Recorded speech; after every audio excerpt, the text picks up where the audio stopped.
Hey, hope you're having a great day. I'm very excited that you are joining us today, and I'm even more excited that today I'm going to be starting ranunculus from seeds. Last year I started them from corms and they were beautiful. They have very frilly flowers, they came in many different colors, and the vase life on ranunculus is outstanding. So I was very excited to try again this year, and I will be starting corms in a couple weeks, but today we're going to be starting seeds. I purchased my seeds from GeoSeed, and the varieties that I have that we'll be planting today are Mache Pastel mix. I'm probably butchering that and I apologize. And this is a beautiful mix of light pinks, yellows, maybe some apricots and some whites. The second variety that I will be starting is called Bloomingdale Blue Bicolor.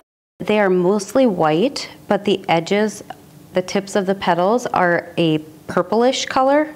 Most blue flowers are actually more purplish in nature.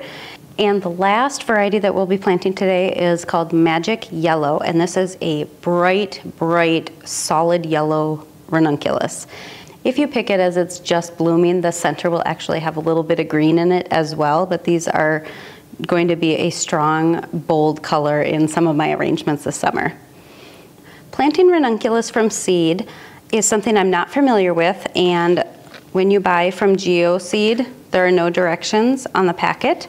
So I did my research, and most of the steps are in alignment among the different sources, but there are a couple things that I couldn't find a very solid or firm answer on, so I might be winging it a little bit with these, and we'll just kind of play it by ear how they're looking and how they're doing. In general, you want to start ranunculus from seed about 12 weeks before your last frost date. So our last frost date is mid to late May, and I might be planting these a few days early, but I had the time, so we're gonna do it today. And you can expect your ranunculus to bloom 3 to 4 months after you started them. Ranunculus are cool, loving flowers, so the key to growing them is actually to keep them in cooler temperatures. I'm not gonna put these on my heat mats. They would actually prefer to germinate in temperatures that are about 50 to 60 degrees, and once they've germinated, they would like to be even cooler. So that's kind of nice that it isn't going to take up space on my heat mats for the next few days, but it's a little bit hard when everything else wants to be warm and these are more of a cool season flower. So with that in mind, what I'm going to need today, I have my potting tray, I have seed starting soil, I have my water that I'll be adding to it to make sure it's a nice consistency when we put it in the trays. I will be planting them in a 72 plug tray. And then I'm going to put that in my 1020 cell tray. So there are no holes in this one. That way when I water, it's not gonna run all over my basement. I have water for misting them, and then I will cover them with a humidity dome once they're planted. The other thing I don't wanna forget are my labels and my label marker. So let's start with that first. Let's get the label started.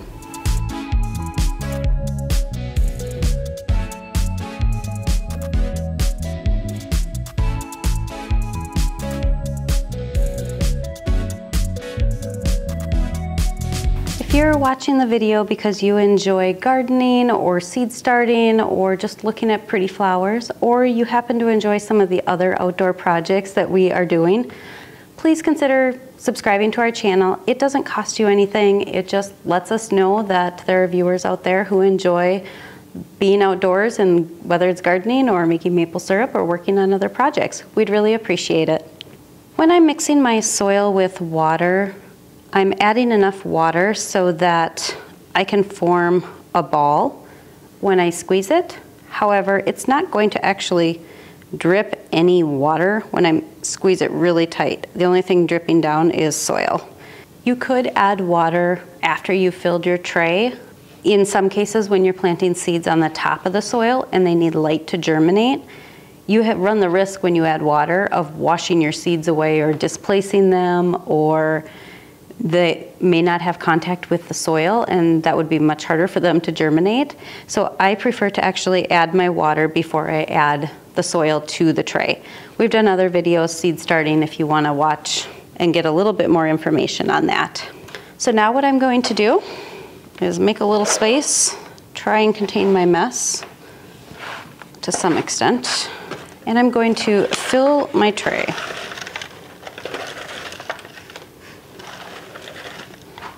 It actually takes a couple passes for me to fill my tray, not only because I'm trying to make less of a mess up here than when I start stuff in the basement.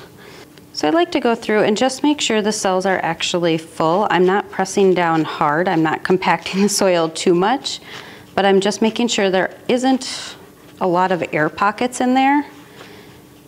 If your plant is growing and the roots hit an air pocket, that's actually going to cause them to get pruned right there at the roots where they contact the air. So I would like to avoid pruning my plants when they're just beginning to grow.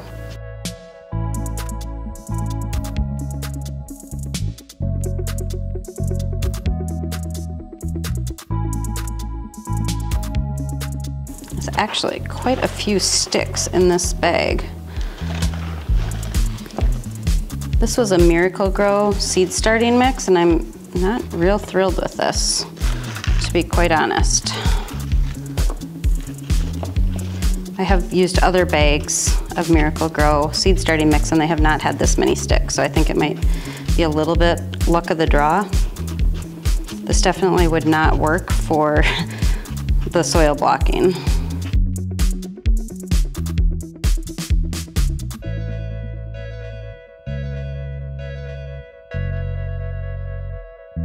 We have the tray filled, and now comes the part where I was getting different information based on the sources that I was reading. So if you have ever grown ranunculus from seed, please let us know which way you have sown your seeds. Some of the sources that I read said that you should surface sow and then just lightly press them into the soil so they have contact, cover them with a humidity dome, and take them out of direct sunlight until they're germinated.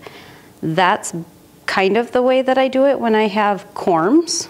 You put them in a dark place to germinate. I think that's what I'm going to do this time. The other source said to cover them lightly with soil once you've planted them and then put them under lights. So I don't really know. I'm going to start them in the dark, and if I don't see anything within 2 weeks, I will move them from my dark location to down in my grow room. Fingers crossed. I'm not quite sure what to do. Ranunculus, across all of the resources that I saw, have been touted as having poor germination. So I think I can plant 2 seeds per cell, and that's what I'm going to do. If I happen to get multiple that actually germinate, I can either repot them or just prune them out. These are kind of nice because they're pelleted, very easy to see, very easy to start.